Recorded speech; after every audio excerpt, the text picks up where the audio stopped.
সোনারগাঁয়ে বারোদি ইউনিয়ন যুবদলের আয়োজনে সাম্য ও মানবিক সমাজ বিনির্মাণে দিক নির্দেশনামূলক কর্মী সভা অনুষ্ঠিত হয়েছে। প্রতিনিধি লিটন বিশ্বাস জানান,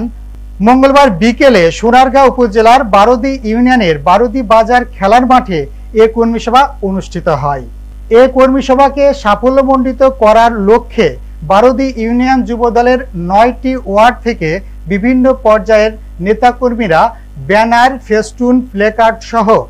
একে একে মিছিল নিয়ে আসায় কর্মী সভাটি এক পর্যায়ে জনসভায় রূপ নেয়। উক্ত কর্মী সভায় সোনারগাঁও উপজেলা যুবদলের যুগ্ম আহ্বায়ক করিম রহমানের সঞ্চালনায় সোনারগাঁও উপজেলা যুবদলের যুগ্ম আহ্বায়ক ও বারোদি ইউনিয়ন যুবদলের আহ্বায়ক আব্দুল আলীর সভাপতিত্বে প্রধান অতিথি হিসেবে উপস্থিত ছিলেন নারায়ণগঞ্জ জেলা ছাত্রদলের সাবেক সাধারণ সম্পাদক ও নারায়ণগঞ্জ জেলা যুবদলের সিনিয়র যুগ্ম আহ্বায়ক খায়রুল ইসলাম সজীব, সোনারগাঁও উপজেলা যুবদলের সিনিয়র যুগ্ম আহ্বায়ক আশরাফ ভুঁইয়া,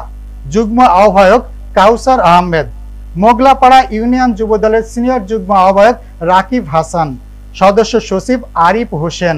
সাদিপুর ইউনিয়ন যুবদলের আহ্বায়ক আওলাদ হোসেন, নোয়াগাঁও ইউনিয়ন যুবদলের আহ্বায়ক আতাউর রহমান,